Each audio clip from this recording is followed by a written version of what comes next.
was just a shy intern, blending into the background, quietly making copies, fetching coffee, trying to be invisible.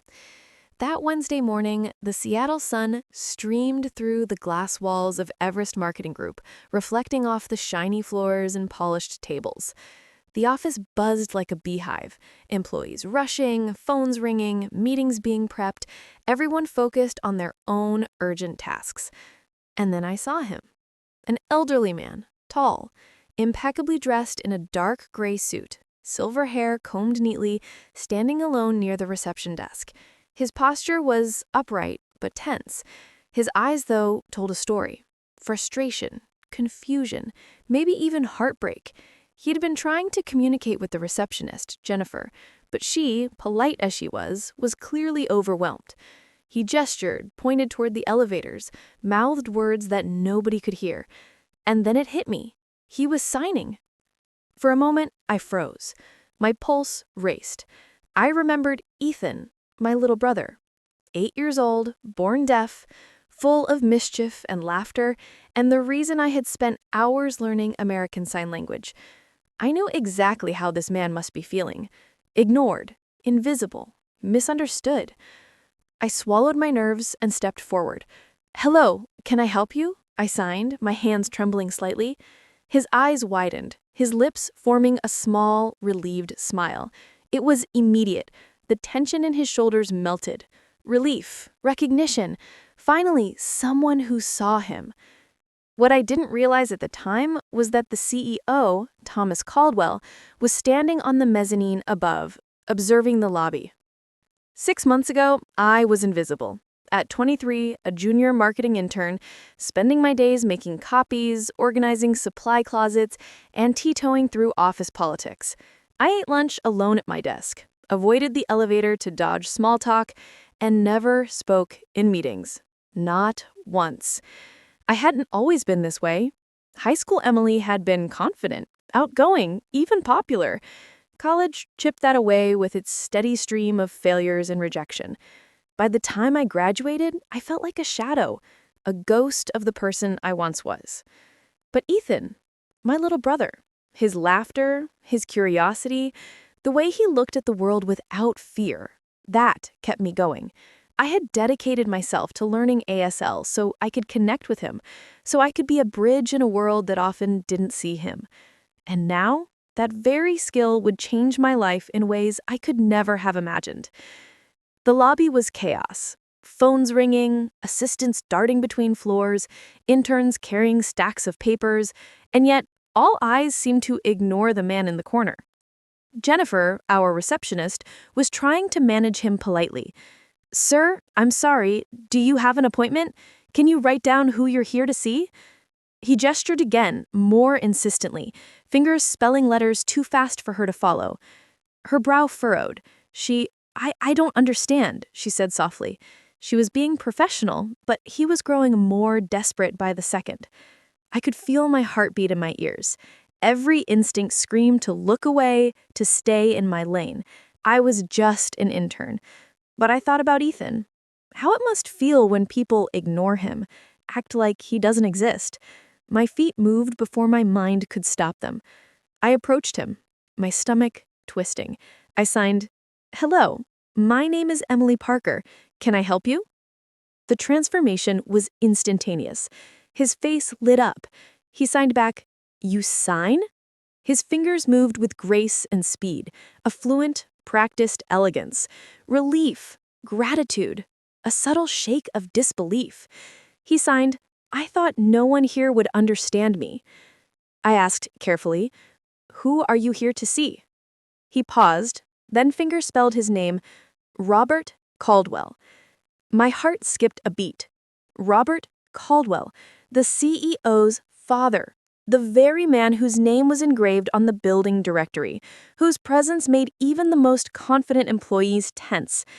He signed, "Yes, I'm here to see my son," his hands trembling slightly. "But I don't have an appointment. I wasn't sure how to reach him." I took a deep breath. "Let me help. Would you like to wait in a seat while I call his assistant?" He nodded. Gratitude. Relief. Hope and a flicker of vulnerability that made my chest tighten. Making that call was nerve-wracking. Patricia, the CEO's assistant, was famous for guarding Thomas Caldwell like a fortress. "Mr. Caldwell's office?" she answered. "Hi, Patricia. This is Emily Parker, intern. I have a visitor, an elderly gentleman, Robert Caldwell. He's your father, and he'd like to see you if possible." A long pause. "His father? Are you sure?" "Yes, ma'am. He's been waiting in the lobby." Another pause. Then, "I'll need to check with Mr. Caldwell. Please have him wait." I hung up and turned to Robert. "We're trying," I signed. "Would you like a tour while you wait?"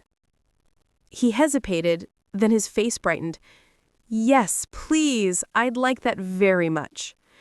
And so began the unauthorized tour of Everest Marketing Group, what would later be called the day the intern rewrote office history. As we walked, I translated conversations, explained projects, and introduced him to staff. He marveled at the creative floor, asked questions about campaigns, shared memories of his own career as an architect, and spoke fondly of his late wife, a teacher for the deaf. Employees began noticing us, some curious, some annoyed. I could feel their eyes, whispers, glances, judgment. But Robert's joy and fascination were impossible to ignore.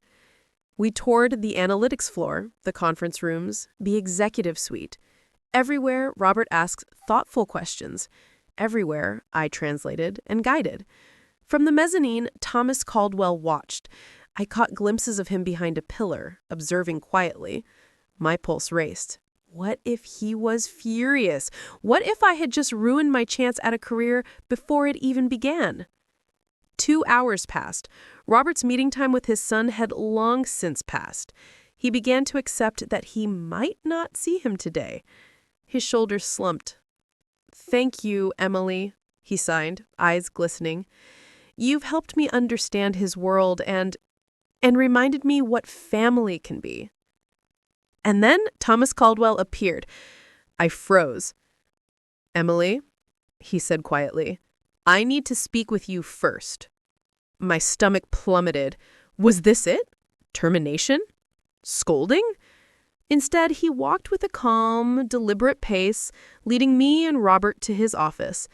The room was awe-inspiring. Floor-to-ceiling windows, elegant furniture, walls lined with awards. Impersonal, almost cold. "Miss Parker," Thomas began, "I owe you an apology and an explanation." I blinked, confused. "You did exactly what you should have done. You gave my father the respect, attention, and inclusion he deserves.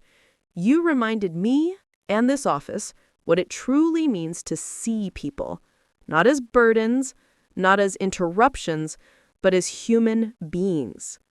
I could feel the emotion in his eyes. The usual CEO mask had softened, revealing something vulnerable and human. He went on to offer me a role, Director of Accessibility and Inclusion. My heart raced, disbelief mingled with excitement. You have empathy. You see people. You act for them. That's far more valuable than experience. Over the next 6 months, I transformed Everest Marketing Group. Accessibility features were installed, interpreters brought in, guidelines created, lunch hour ASL classes, inclusion workshops, a culture shift. Employees began looking out for each other. The lobby became a welcoming space. And the company thrived, not just in productivity, but in human connection. 6 months later, we won a national award for workplace inclusion. Robert and Thomas now shared regular Friday lunches, signing, laughing, reconnecting. And me? The shy intern who once felt invisible had found her voice by helping others find theirs. I became a kind of superhero, not with a cape, but with empathy, courage, and awareness. All it took was a "hello"